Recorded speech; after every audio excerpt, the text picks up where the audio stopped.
బులెటిన్లో మరో breaking news చూస్తున్న ఏపీ మంత్రి గంటా శ్రీనివాసరావుకి హైకోర్టు నోటీసులు ఇచ్చింది. ప్రభుత్వ భూములు తాకట్టు పెట్టి రుణం తీసుకున్నారన్న పిటిషనర్ ఆరోపణలపై విచారణ జరిపింది.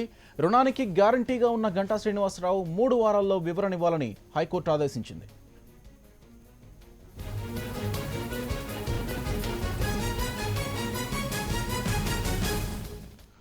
రైట్, ఇదే విషయానికి సంబంధించిన మరింత సమాచారం మా ప్రతినిధి సందీప్ అందిస్తారు. సందీప్, చెప్పండి, ఏంటి మొత్తంగా ఈ గంటా ఎపిసోడ్?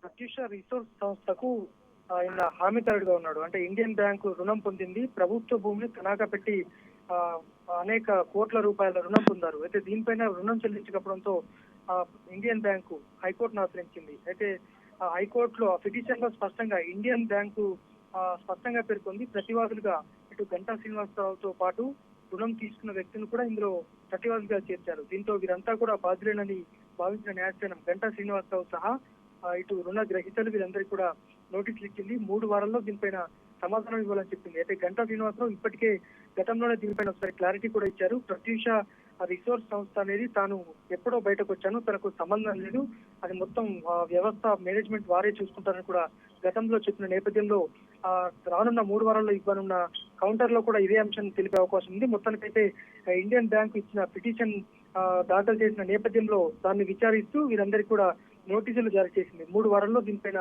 వీరంతా స్పష్టత ఇవ్వాల్సి ఉంటుంది. Thank you Sandeep.